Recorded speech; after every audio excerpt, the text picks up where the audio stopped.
पढ़ेंगे फल क्या होता है, जो हम फल खाते हैं एक्चुअल में होते क्या हैं, कौन कौन से भाग होते हैं उसके, वो पढ़ेंगे में। ठीक है, एक फल का वैसे बड़ा टॉपिक है, जिसे मेन हम जो पॉइंट है वही जानेंगे इसमें। तो फल के बारे में पढ़ेंगे, तो हेडिंग लिखो आप, फल, और फल को हम बोलते हैं फ्रूट। ठीक है, एक नया लास्ट मतलब एक पेड़ का जो लास्ट की स्टेज होती है ना पुष्प के बाद में, यही बनता है, फल ही बनता है, बीज बनते हैं। ठीक है, तो फल एक्चुअल में होते क्या हैं, यानी हम परिपक्व अंडाशय को फल बोलते हैं। सिंपल सी परिभाषा क्या होती है, मतलब हमने ये पढ़ा था, ये इस तरीके से होता है, ये अंडाशय, ये पूरा भाग क्या था, इस तरीके से, और इस तरीके से को हम क्या बोलते थे, कार्पल, यानी अंडक भी बोलते हैं, कार्पल, और इसे पिस्टिल बोलते हैं। तो ये इसका वर्तिकाग्र था जो हम पढ़े थे, ये वर्तिका थी। तो ये जो अंडाशय वाला भाग था, इसके अंदर तो बीजांड हम पढ़े थे, और हम पढ़ चुके हैं बीजांड बीज में परिवर्तित होता है। तो ये जो पूरा भाग था ये बाहर का, ये अंडाशय कहलाता, यानी पूरा भाग तो अंडाशय। और इस अंडाशय की जो भित्ति थी, अंडाशय भित्ति, ध्यान से सुने, जो हमने पढ़ चुका है, अंडाशय की भित्ति फल भित्ति में परिवर्तित हो जाती है, जो भी वापस लिख लेंगे। तो एक प्रकार से ये परिपक्व जो कन्वर्ट हो गया है निषेचन होने के बाद में, तो अंडाशय में निषेचन हो चुका है, पूरी प्रोसेस हो चुकी है, तो फिर क्या हो गया, उसमें बीज बन चुका है, तो ये पूरा कन्वर्ट हो जाएगा एक फल के अंदर, यानी परिपक्व अंडाशय को फल कहते हैं। ये इसकी परिभाषा होती है। तो परिभाषा आप लिख सकते हैं, परिपक्व अंडाशय को फल कहते हैं। सिंपल सी परिभाषा है, परिपक्व अंडाशय को फल कहते हैं। ठीक है, अब इसमें छोटी छोटी बातें हैं, वो छोटी छोटी बातें देखो आप। ठीक है, और इससे पहले आप है ना कुछ बातें लिखूंगा इसमें, तो इसे मिटा देता हूं मैं, है ना, इनको लिखने की जरूरत नहीं है, तो आप जानते हो। अब देखो क्या कर रहे हो, उसको मत छेड़ना ना, देखो इधर, अब देखो ध्यान से, ये अंडाशय भित्तियां,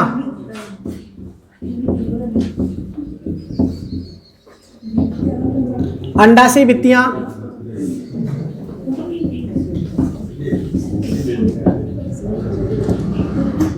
फल भित्तियां कहलाती है। मतलब अंडाशय की भित्तियां फल भित्तियों में कन्वर्ट हो जाती है, तो अंडाशय की भित्तियां ही फल भित्तियां कहलाती है, पहला पॉइंट। और फल भित्तियों को बोलते हैं पेरिकार्प,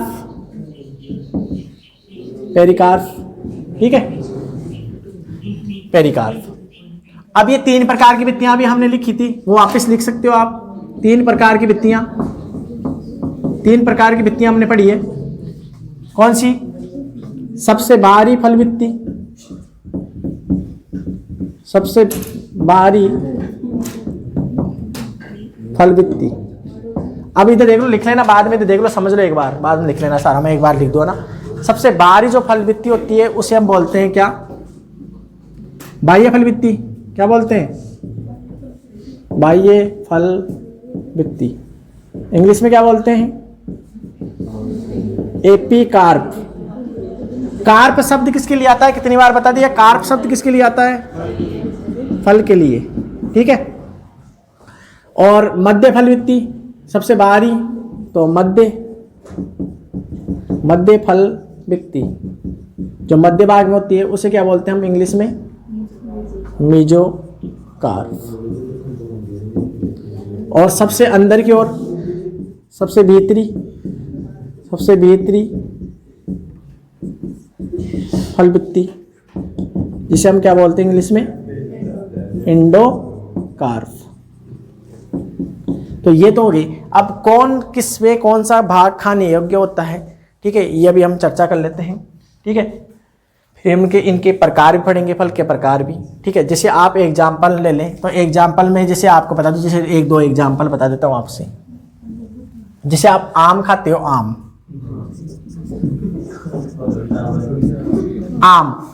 आम की बात है ना, तो आम में खाने योग्य भाग कौन सा होता है? मध्य और बाह्य। ठीक है, तो आम में खाने योग्य भाग कौन सा है? मध्य फलवित्ती, मीजोकार्प। मीजोकार्प को हम खाते हैं। वैसे इंडोकार्प को भी हम खा जाते हैं, ठीक है, अंडरवुड छिलका है ना। हाँ, एपिकार्प जो छिलका होता है, एपिकार्प छिलका है पर उसको भी हम खा जाते हैं, ठीक है। पर मेन जो गुद्देदार जो भाग होता है आम का, गुद्देदार, वो मीजोकार्प होता है। तो ये गुद्देदार भाग है। और वो जो छिलका होता है, वो छिलका क्या है? एपिकार्प। मतलब अधिकतर पेड़ पौधों के जो फल होते हैं उनमें जो एपिकार्प होती है ना, ये बाह्य फलवित्ती, वो छिलका बनाती है। तो छिलका एक्चुअल में है क्या? एपिकार्प। छिलका जिसे हम बोलते हैं ना, वो एपिकार्प है। तो इसे अपनी भाषा में छिलका बोल सकते हैं, फल का छिलका। ये सारी बातें आप लिख लेना, पहले समझ लो, ठीक है। छिलका तो ये खाने योग्य भाग होता है। अब जैसे आप बेर खाते हो, बेर यानी अपनी भाषा में बोर। बेर में देखो आप एपिकार्प और मीजोकार्प दोनों ही खाते हैं, इंडोकार्प नहीं खाते हैं, ठीक है। तो इसमें खाने योग्य भाग क्या हो गया? बेर में एपिकार्प व मीजोकार्प दोनों खाने योग्य, ठीक है। पर गुद्देदार भाग कौन सा होता है? मीजोकार्प। ज्यादातर फलों में गुद्देदार जो भाग होता है मीजोकार्प होता है, ठीक है, स्पॉन्जी, ठीक है। अब जैसे नारियल में, अब बताओ नारियल में क्या खाते हैं हम?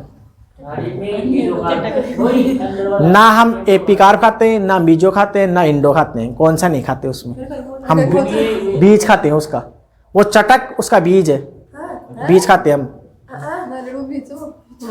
वो चटक जो है पूरी वो बीज है, और बीज के चारों ओर जो कठोर आवरण बता हुआ है, उस चटक के चारों कठोर आवरण निकलता है ना, उसको हम बोलते हैं इंडोकार्प। और जो जटाएं होती है ना, जटाएं, वो मीजोकार्प होती है। और जटाओं के बाहर भी थोड़ा सा पतला आवरण होता है, वो एपिकार्प होती है। तो नारियल की बात सुन लो यहाँ से, कहाँ लिखे? अब यहाँ लिख देता हूँ ना। हाँ हाँ, तो वो तो है बीज उसका। तो यहाँ नारियल की बातें सुनो, तीसरे पॉइंट, नारियल की बात सुनो आप।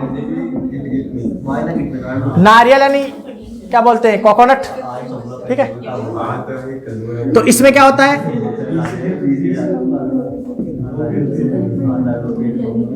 एपिकार्प तो क्या होती है? देखो, नारियल की जो जटाएं होती है, नारियल जटा, उस वो तो होती है मीजोकार्प, वो इंडोकार्प, ठीक है। ये देखो इधर, जो जटाएं होती है वो मीजोकार्प होती है, जटाओं के बाहर भी पतला आवरण और होता है, वो एपिकार्प। तो बाहरी, जो नारियल का पानी पीते हैं वो होता है इसके अंदर। अरे नहीं रे यार, पानी तो मैंने कहा नहीं, मुक्त केंद्रीय भ्रूणपोष होता है। नारियल का पानी क्या है? कल तो बताया था, मुक्त केंद्रीय भ्रूणपोष तरल होता है, समझ रहे ना, बताया नहीं थे ये। और चटक कोशिका भ्रूणपोष होता है, वो चटक उसका क्या है? बीज है।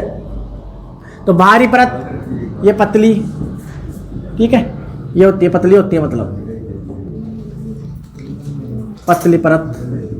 ये बाहरी जो पतली परत होती है वो होती है बाह्य फलवित्ती, बाह्य फलवित्ती, मतलब इसको यहां से मिटा दो ना,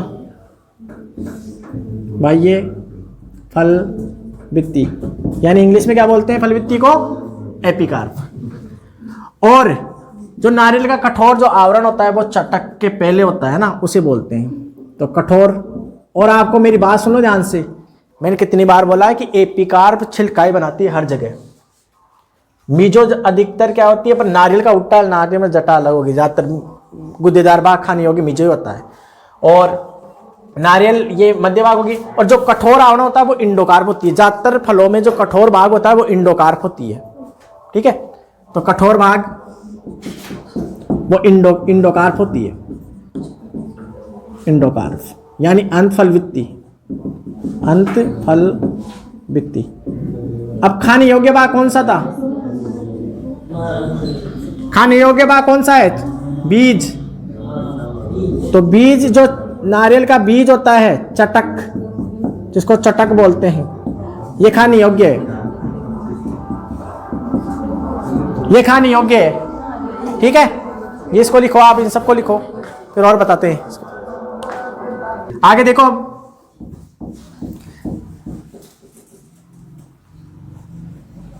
अब अंडाशय को क्या है, अलग अलग भाग बांट रखे हैं, तो हम अंडाशय की उपस्थिति के आधार पर फल के प्रकार देखेंगे। अब अंडाशय की उपस्थिति के आधार पर तो एक आप हेडिंग लिख सकते हो, अंडाशय की उपस्थिति के आधार पर फल के प्रकार। अंडाशय के आधार पर, है ना, अंडाशय की उपस्थिति रही है, क्या मतलब अंडाशय की उपस्थिति के आधार पर फल। ठीक है, अब देखो क्या होते हैं, 3 प्रकार के फल होते हैं, ऐसे चार्ट बना लेना, 3 फल। ठीक है, यहाँ से भी क्वेश्चन आए हुए हैं। पहला एक फल होता है सत्य फल। नहीं, केला अनिषेक फल है। सत्य फल को हम बोलते हैं ट्रू फ्रूट। इन्हें वास्तविक फल बोलते हैं। अब इनकी परिभाषा क्या होती है, ध्यान समझो। अभी 3 लिखूंगा, ऐसे 3 आप कॉपी में लिख सकते हो, ऐसे ज्यादा पढ़ने, छोटी छोटी परिभाषा है, नीचे लिख लेना आप, है ना। देखो यहां से क्या होगा, सत्य फल किन्हें बोले, वास्तविक फल किन्हें बोले, जिनका निर्माण, देखो आप जानते हैं पुष्प के अंदर पंखुड़ियां भी होती है, जिसे दल बोलते हैं, पुष्पासन होता है, इसके अलावा अंडाशय भी होता है, जिनका निर्माण केवल अंडाशय ही हो। जैसे आम, सबसे बेस्ट एग्जांपल आम है ना। आम आप जब खाते हो आम, ठीक है, आम है, नारियल है, बेर है, इनका निर्माण केवल अंडाशय वाले भाग से होता है। तो ऐसे फलों को बोलते हैं हम वास्तविक फल। तो परिभाषा क्या होगी इसकी, जिन फलों का निर्माण कहाँ, ये आम का कुछ गलत नहीं पढ़ा है मैंने, आप कहीं भी जाओ, कहीं भी पूछ लेना, किसी टीचर को पूछ लेना, आम एक वास्तविक फल में आता है जिनका निर्माण केवल अंडाशय से होता है। ठीक है, फिर क्या कह रहा है, ठीक है, नहीं रोटी के साथ खा सकते हैं, ठीक है, रोटी के साथ खा नहीं सकते, बताओ हमको, ठीक है, जूस पी सकते हैं ना। जिन फलों का निर्माण केवल अंडाशय से होता है उन्हें क्या बोलते हैं हम, सत्य फल कहते हैं। एग्जाम्पल आप देख लो, सबसे बेस्ट एग्जाम्पल नारियल, आम, नारियल, बेर, आम याद रखना है, आम, नारियल और बेर, ये सत्य फल है। इसी प्रकार दूसरे नंबर पे आते हैं। अब आप जानते हो पुष्प के अन्य भाग भी सम्मिलित हो जाते हैं, जैसे पुष्पासन होता है। जैसे हम एप्पल खाते हो, एप्पल यानी सेब, सेब में जो खाने योग्य भाग होता है, ठीक है, ज़्यादातर वो पुष्पासन होता है। पुष्पासन हम भाग को खाते हैं जो गुद्देदार हो जाता है, तो ये असत्य फल में आते हैं। ठीक है, स्ट्रॉबेरी है ना, स्ट्रॉबेरी है, ठीक है, तो ये किस में आ जाते हैं, अखरोट है, ये किस में आ जाते हैं, तो इसमें लिख लो आप असत्य फल या कूट फल या आभासी फल। आभासी फल ये इनके नाम है। कूट का मतलब स्यूडो, कूट का मतलब स्यूडो फ्रूट, मतलब इसकी परिभाषा क्या होगी, इसकी परिभाषा अंडाशय के अतिरिक्त पुष्प के विभिन्न भाग, जैसे लिख ले, पुष्पासन, दल भी सम्मिलित हो। तो ऐसे फलों को हम बोलते हैं क्या? असत्य फल। ऐसे फलों को हम क्या बोलते हैं? असत्य फल। अंडाशय के अतिरिक्त पुष्प के विभिन्न भाग जैसे पुष्पासन, दल भी सम्मिलित हो। तो मतलब अंडाशय नहीं है इसमें, पुष्पासन में आ गया। Best example Apple. एप्पल जो होती है ना, उसमें हम ज़्यादातर पुष्पासन खाते हैं। अब आपको बता दो, जैसे एप्पल आपने देखी होगी, एप्पल को हम जब काटते हैं तो ये अंदर का भाग निकलता है, ऐसे बीज निकलते हैं। तो यहाँ थोड़ा ये पीला पीला सा सारा होता है भाग, ये भाग तो अंडा से होता है, ये होता है अंडा से। तो और बाकी ये जो सारा भाग था ना, ये सारा बाहर का, ये होता था पुष्पासन। ठीक है, तो पुष्पासन इनमें मेन भाग होता है, ये पुष्पासन था। ठीक है, तो इस भाग को खाते हैं हम। तो सेब हो गया, ठीक है, स्ट्रॉबेरी हो गई, स्ट्रॉबेरी हो गई। ठीक है, तो सेम, स्ट्रॉबेरी। ठीक है, इसके अलावा कई बार जो अंगूर होते हैं ना, अंगूर दोनों में हो जाते हैं उत्पन्न, अंगूर दोनों में आते हैं। ठीक है, अनिषेक में भी आ जाते हैं। ठीक है, और इनमें भी आ जाते हैं। तो आप मेन लिख लो, सेम लिख लो, स्ट्रॉबेरी लिख लो। अब तीसरा एक और इंपॉर्टेंट बचा, ये मिटा देता हूँ मैं यहाँ से, है ना, इसको बनाने की जरूरत थोड़ी है। ठीक है, याद रखना इसमें ना। तीसरा और देख लो आप, फिर ये कंप्लीट ही है, मतलब कुछ और क्वेश्चन रहेंगे। तीसरा देखो आप, तीसरा बोलते हैं हम अनिषेक फल। अनिषेक फल, इसे बोलते हैं पार्थिनोकार्पिक। याद रखना है, मोस्ट इंपोर्टेंट है अनिषेक फल। इसकी इंग्लिश याद रखना है, हिंदी में नहीं आएगा, सुन लेना क्वेश्चन। ठीक है, पार्थिनोकार्पिक। ठीक है, अनिषेक जनन के फलस्वरूप उत्पन्न होने वाले फल जिनमें निषेचन नहीं हो, मतलब परागकण और अंड कोशिका का आपस में क्या हो, केंद्र मिले ही नहीं। ऐसे ही मतलब जो है अंड कोशिका परिवर्तित हो जाए फल के अंदर। तो ऐसे फलों को, यानी बिना निषेचन के उत्पन्न फलों को अनिषेक फल कहते हैं। इस प्रक्रिया को बोलते हैं अनिषेक जनन। ठीक है, तो परिभाषा में लिख देता हूं, फिर लिख लेना आप। बिना निषेचन के उत्पन्न फल, बिना निषेचन के उत्पन्न फल अनिषेक फल कहलाते हैं। अनिषेक फल इंग्लिश लिख लेना, पार्थिनोकार्पिक कहलाते हैं। और इस प्रक्रिया को बोलते हैं अनिषेक जनन, यानी पार्थिनोजेनेसिस। ऐसे शब्द लगा दो ना। तो और वह इस प्रक्रिया को, यानी ये उत्पन्न होने की प्रक्रिया को, इस प्रक्रिया को पार्थिनोजेनेसिस, जहां भी जेनेसिस आता है मतलब उत्पन्न होना, ऐसे से ना उत्पन्न होना, यानी अनिषेक जनन। अनिषेक जनन कहते हैं। ठीक है, एग्जाम्पल, बेस्ट एग्जाम्पल केला। ठीक है, बेस्ट एग्जाम्पल है अनिषेक जनन में। ठीक है, केला बेस्ट एग्जाम्पल, बिना निषेचन में उत्पन्न होने वाले। तो ये परिभाषा से कई बार एग्जाम में क्वेश्चन आते हैं ना। बस ये परिभाषा दे देता है, फिर ये इंग्लिश में लिख देता है। फलों को बोले तो पार्थिनोकार्पिक, और प्रक्रिया को पूछे तो जेनेसिस। याद रखना है, इसमें दोनों को कंफ्यूज मत हो जाना, क्योंकि दोनों सब दे देता है कई बार एक ऑप्शन में।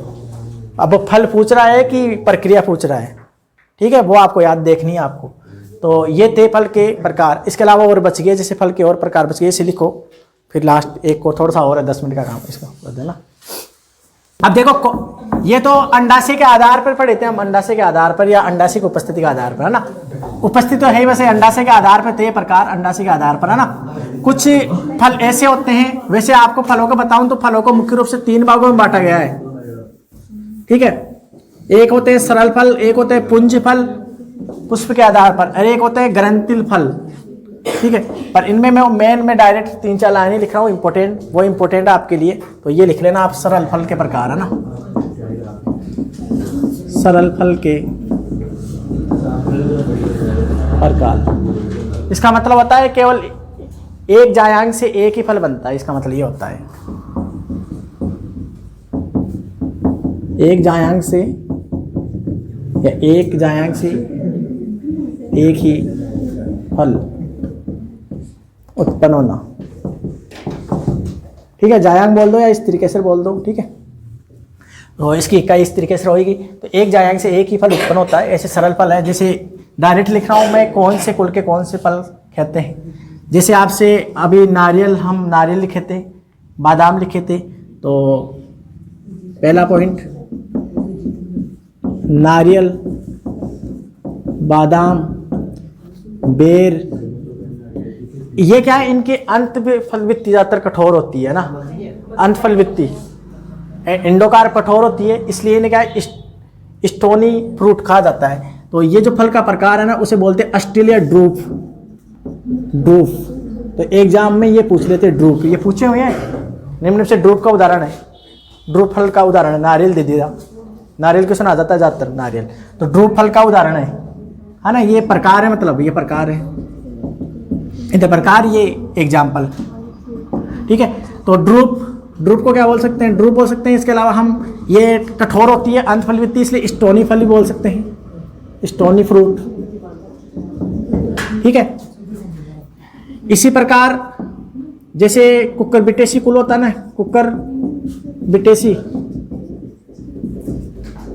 कुकर बिटेसी में क्या आते हैं बताओ, कद्दू वर्गीय, यानी क्या आते हैं, ककड़ी, खीरा है, स्टोनी, स्टोन यानी पत्थर हो गया ना, पत्थर की जैसे स्टोनी फ्रूट। तो ककड़ी, खीरा, कद्दू। ठीक है, तो ये इनमें, इनके फल को क्या बोलते हैं, पीपो। क्या बोलते हैं, पीपो, मतलब जानते हो ना, पीपा है ना।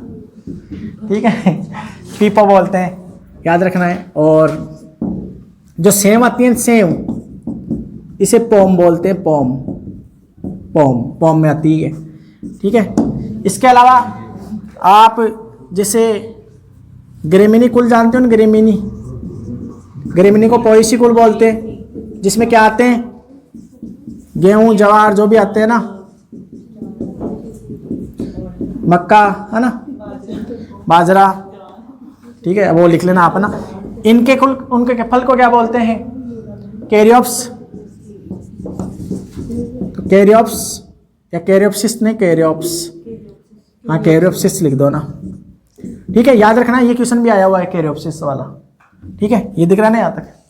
ठीक है, नेक्स्ट देखो, इसके अलावा सरसों, सरसों जो आते हैं, इनके फल को क्या बोलते हैं, सिलिकुआ, सिलिकुआ।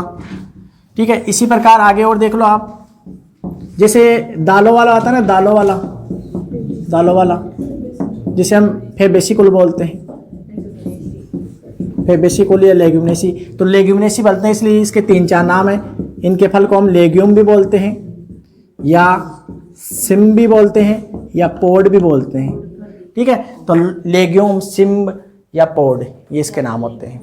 ठीक है, तो ये थे इनके, है ना, मेन में ज़्यादातर यही है ना। वैसे तो और भी है, बहुत सारे हैं, पर आपके मेन यहीं से पूछता है क्वेश्चन। तो याद रखना है, नारियल को, कुकुरबिटेसी कुल को, और ग्रेमिनी और इस सिलिकुआ वाले, इनको याद रखना है। तो ये थे एक फल के प्रकार। ठीक है, ठीक है, तो ये चैप्टर क्लियर। ठीक है, अब हम कल पढ़ेंगे जेनेटिक्स, तो पढ़ के आना। ठीक है।